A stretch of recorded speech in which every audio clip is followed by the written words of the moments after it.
Hi everyone, I'm Elizabeth Ranoto and I'm Lungelo Tjatji. welcome to Motherhood Conversations. I never was prepared for motherhood.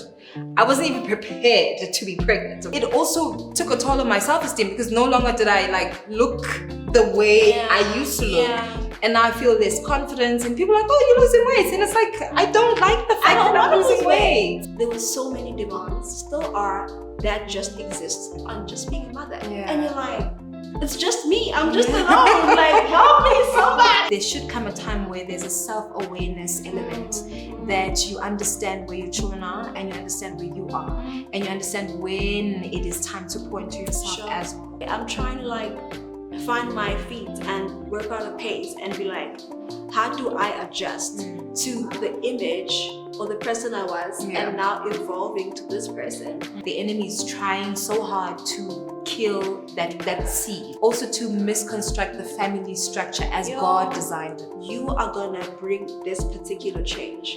There's a nation that is called for your specific voice. If you then just stay on the motherhood level as if that's all you've been born for, you are robbing yourself and you're robbing us as well. So, babe, I wanted us to have an honest conversation, right, about motherhood.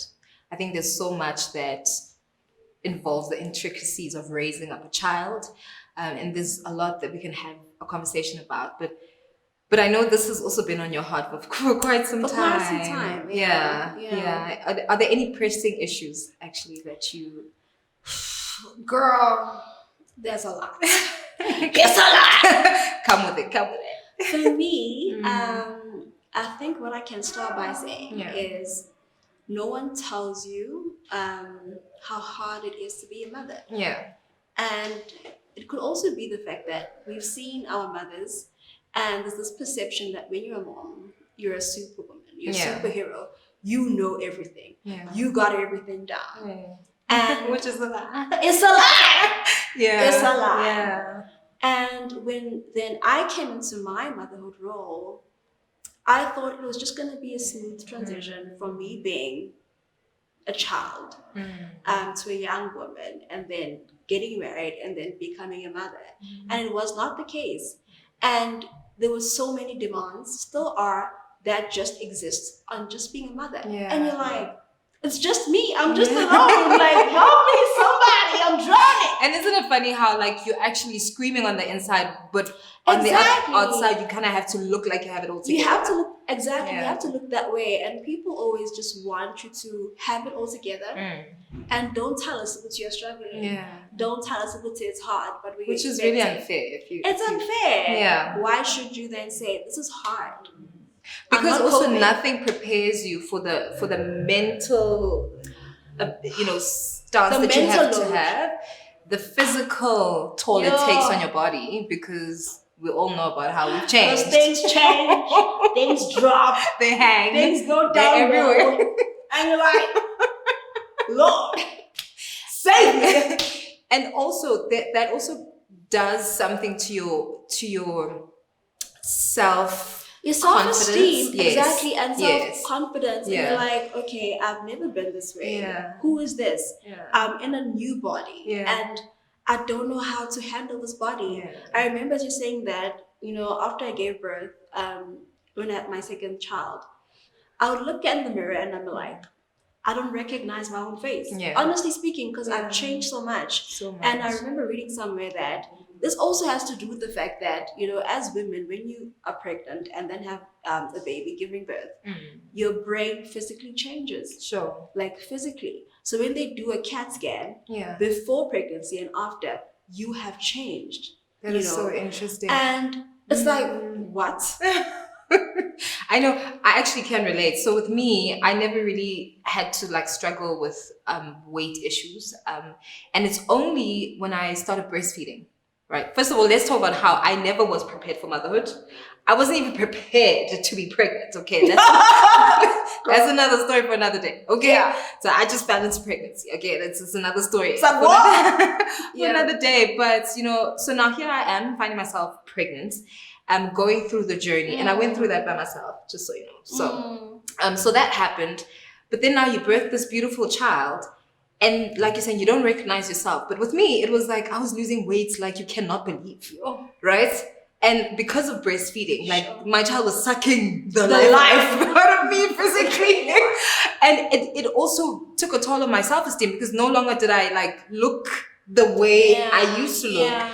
And now I feel less confidence, and people are like, "Oh, you're losing weight," and it's like I don't like the fact that I'm losing weight. You know, and that naturally calls for an adjustment because now this is a new you that you're dealing with, which is not an easy adjustment, right? And let's talk about it when now you have to then face the world. Did you have to go back to work? Were you working? I did. With my first child, my daughter, I went back to work, I think around 4 months. And even then, people were like, girl, we don't recognize you. Who are you? And how did that make you feel? Didn't you feel like, excuse me, please don't have an opinion about me because I'm also struggling? I was trying to get my own confidence back, and people now having all these opinions about you, and you're like, hang on, just hang on. You know, because with me, I was like the hottest girl. Yes, girl. Okay. People always knew me to be this girl who was confident, her body was laid, everything was in place. But now you have a child and everything just goes crazy. And your clothes don't look the same. Your clothes don't feel the same. Your clothes don't even fit anymore. And I had to now have a whole new wardrobe, which I was not prepared for. Financially as well. Because now it's also the financial constraints of having a child. Plus now, you try and also come back to yourself and like, okay, I need to come back. Because everybody's like, wapam cap, look good, do your hair. And, you know, and you're like, okay, I'm trying to like find my feet and work out a pace and be like, how do I adjust to the image or the person I was and now evolving to this person? And also coming to terms that I've changed. You know what I mean? And it's also quite hard. It's hard. Extremely hard. You just touched a point there. You know, I mean, you spoke about the many layers of what motherhood does to you. I mean, it introduces you to another like financial situation that you were not prepared for. Not just for you, but also for your young one. And it's interesting to me that you mentioned that people like, yo, bafamo kaba type of thing. It mostly actually comes from women. And it's interesting. I have never had a man say to me, "Girl, right? Just looking like you that." know, it's always a man. It's always a woman. Exactly. Always a woman. And it's interesting. It's I find that it's like that because you know platforms like these were never really there to sort of validate women in who they are right now. You know, as the body changes, as circumstances change. You know, there's certain things that you're no longer privy to. I mean, massages and things like that, you know, because now there's this new child that you have to fend for. Financially, things are different. And you're just naturally different as an individual. And now comes this other voice that is supposed to understand what you're going through. This person has probably they've been through most of it, sort of things. And so I think why this platform and this conversation is very necessary is that we want to validate women and we want to say, you're at your most beautiful at this point, you know, however, you know, different you feel you look, you are beautiful, you matter, you know. And I think there's another element that, you know, motherhood is also such a blessing in that through you there's a portal of life that comes through, you know, and what a beauty that is. And I think sometimes we shouldn't have to feel like we need to be perfect when that happens. Step back, no. Right? Because it's just a different environment. You're a new mom, you know, and the blessing that the Lord allows for us to bring life is that, you know, you get to then have to be a custodian over someone else. And it's not only just about you anymore. Not that you're forgetting yourself. Okay, please don't do that. But there's another child that you have to fend for and think about. And there's a lot of things also and they take priority. They now. do. They do. They take so much priority. And I think it also brings an understanding of our parents much more, as to see why certain things they would forget about themselves. I had a newfound respect for all moms, my mom included. Like I was like, I'm so sorry for any moment I had ever judged you. I'm sorry. Because you actually were like, you notice certain things where you also personally slip up in your motherhood journey. And you're like, actually, I was supposed to have grace for other moms. Like, let's talk about how somebody has ever come to your home and it's not clean and when it's supposed to be clean, you know? Have you had those I moments? got 2 under 2, okay? 2 under 2. My house is and she looks this good, let me say. So, and it's this standard to say you should have everything in order. Your house should be in order. Yeah. You should look the part. Even in your marriage, it should be in order. Sure. And it's not trying to handle all these different parts or juggle all these balls. And someone said balance is a fallacy. Sure, it's going to be something that does not. That just hit me.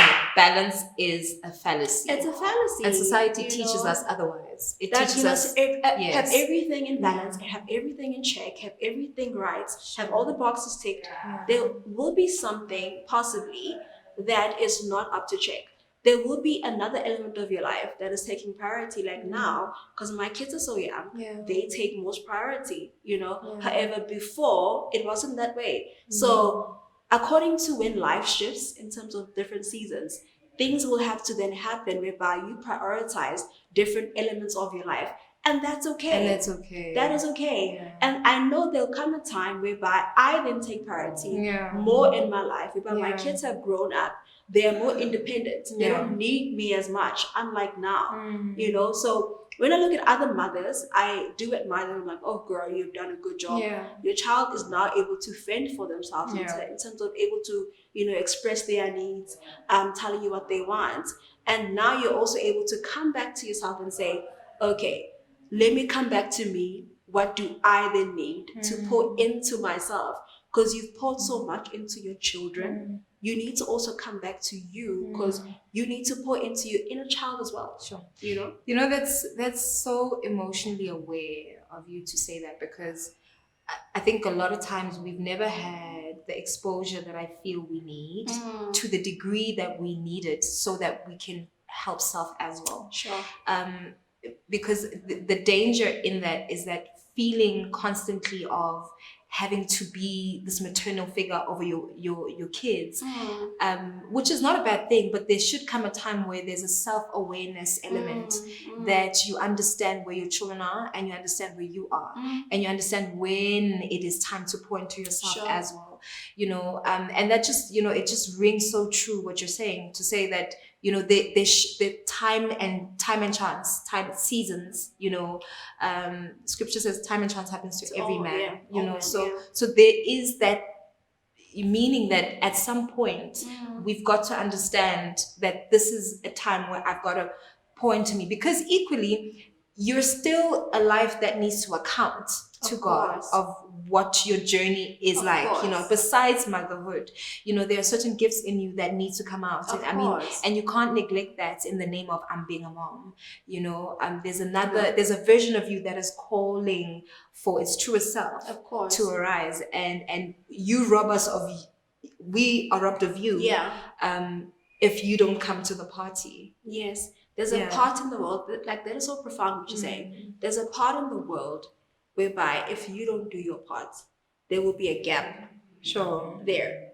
And God has assigned you to do that part specifically. As much as God gives us all these blessings of motherhood and, him bringing life through us, and him being able to, discuss with us in terms of where things are taking place in terms of generations. But he also then says, you are gonna bring this particular change. There's a nation that is called for your specific voice. So if you then just stay on the motherhood level, as if that's all you've been born for, you are robbing yourself and you're robbing us as well.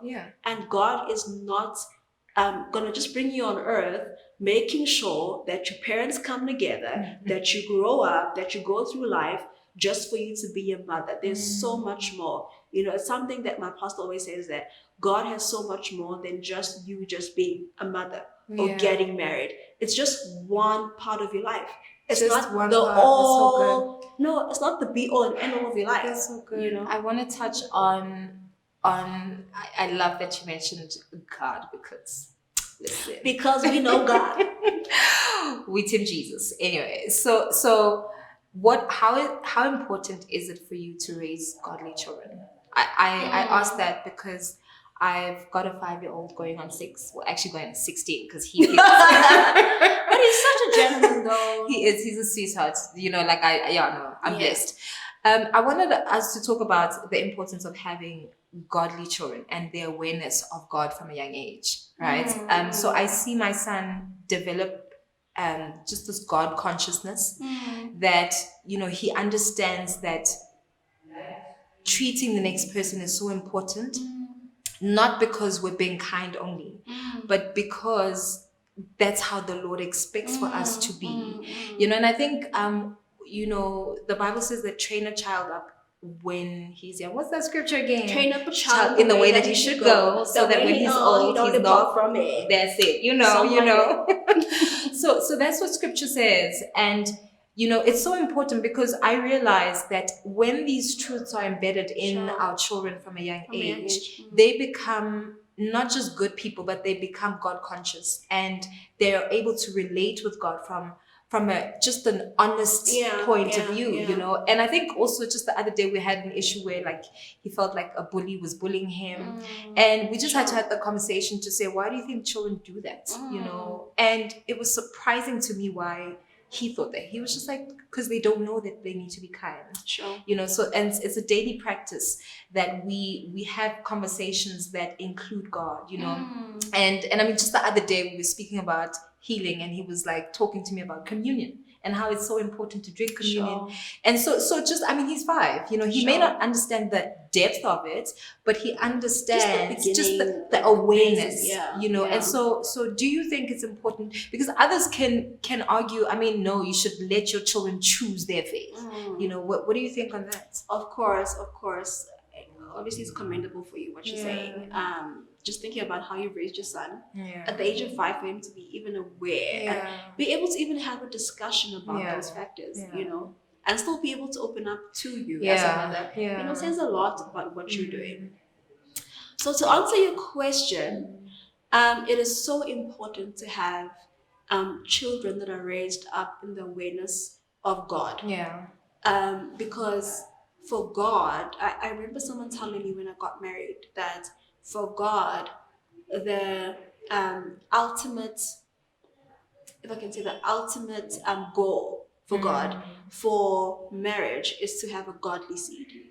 So it's not just for people who are in love and them getting married, or for them to stop fornicating. That's just not the goal. But the goal is for God to have a godly seed, and then for God to be able to impact generations to come. And God, as we read in the Bible, he always has the future in mind, not just the now. So he always then brings up a certain seed that will come bring up a certain purpose in life to answer certain solution. So it starts with the small things that you're saying, to be kind, and to also then bring them to the awareness of God, because that's also where their identity starts from. That's so good. So when a child, as you're saying with your son, was unkind to him, your son was able to be aware that God has made me. And as God has made me, God in his kindness, then I have his character of kindness. Yes, it may not be as deep to him, but planting those seeds as he grows, it begins to blossom into a deeper tree. And it begins to blossom into the fruits, being kind, being loving, being courteous, being thoughtful, and being considerate. And it begins to then show up into this big adult who is then having these good character traits. But it starts from a young age. There's this saying, so with our kids, we literally groom them, we literally shape them from a young age in terms of discipline, in terms of being kind, being thoughtful. No, you don't do this. This is the right way. And also ultimately, in every child, they also have this awareness of the right and wrong. That's good. Hence, they will know. And that's why they'll shy away from you if they've done something wrong. They just know intuitively that I kind of misstepped certain boundaries. That's so good. That's so good. I think it's also important to do that and actively be those kind of mothers, because in the society that we live in, it's so evident. I mean, it's not even like a secret anymore that the enemy is trying so hard to kill that seed, you know, and also to misconstruct the family structure as God designed it. I mean, I'm raising my son single-handedly as a single mom, and I feel the pressure all the time. And you can see that, you know, this is not how God's initial design was. You know, it doesn't mean that there's no grace, but it really is that you can see, I mean, from an emotional perspective. Yeah. There's grace, but it's still going to be hard. There is grace for that grace. So it doesn't mean that now, as a single mom, you know, they become glorified as if it's like the best thing ever and this is what God has intended. No, and that's also a lie from the enemy. It's a lie because there's a lot of people that aspire to that. Right? You can't do it on your own. You're not supposed to do it on your own. It's not designed that way. It's not what also scripture teaches. That's not, I mean, God created that family unit for a reason, you know, because there's a role to play. And besides the roles that, you know, men and women play in a loving home, there's just that emotional support, you know, that emotional backing, you know. I experienced it so much. I mean, there's moments where I just want to get home and just lie flat out. But there's this person that demands your attention. Who's like, Mama, just like, I'm hungry. How's your Mama, day? What's going Are you okay? Mama, where are you? I'm telling you. And you're like, give me 5 minutes, please. You know, and you kind of just want to be available for them. But there's also just like a male element, you know, that needs to be there. And there's some, I mean, I'm telling you, raising a child, there comes a time where you have to answer those hard questions, child. You know, and there's certain things that you can't brush away anymore. Issues around identity, issues around, I mean, there's so much. And those equally create a loophole for the enemy to penetrate in, right? And you don't want to find yourself having activated those things like unprovoked. You don't want to do that. You don't want to do that. But should you find yourself in a place where you are a single mom, by whatever reason, you want to also understand that there's grace for you. There's really grace for that race. I've seen the Lord. I've seen the Lord. I've really seen the Lord, you know. And so I just don't want somebody to, you know, to say because I'm not married or because I don't have a partner, you know, I can't do this, you know, I'm going through the most. I mean, there's so much grace and there's so much favor that you will receive even when you yield yourself to God as I'm struggling, you know, just being that honest, sincere person towards the Lord to say, I don't know the season. You know, I don't know what's going on. Because there comes times where you just don't know what's happening with children. You know, and that just doesn't go for single moms as well, but like for married moms as well. Like for both, you know. There's also that misconception that you were talking about that people kind of, single moms might think that married moms have it easier sometimes. You know. What's your take as a married mom? Look at my face. I will say, however, for me, you know, I'm very blessed in the fact that my husband is very involved in the children's lives in terms of from diaper changes to bottle feeds. We thank you, husband. Yeah, like everything. Yeah, you know, he's very involved. Sure, you know, he plays his role, and the more the more I witness that, the more I begin to journey on with him in the journey of parenthood. I thank God that he has not allowed me and given me to my own desires to say, oh, you know what, let me just become a single mom because I'm getting old. Look at the time. I appreciate God in that so much that he did not answer that prayer, you know, to say, okay, cool, I'm going to give you to your own desires. Can I just ask, was there a time where you were getting like frustrated? Of course! But of course! You were getting frustrated. I was getting so frustrated. Because what was it, age? Was it the fact that you were not married? Was it the fact that you were not with child as yet? What was it? Everything. Yeah. All of it. I remember this happened, I think the last time I had this conversation with God, I was 29. About 10:30. I know I look young, y'all. I won't say how old I am now. But I was 29, turning 30 that year. And I was like, just casually saying to God, oh wow, God, I'm turning 30 this year, and really, like, I have nobody in my life. I got no guy I'm entertaining, no guy I'm chatting up, no child, like, ha ha ha, got no car, like.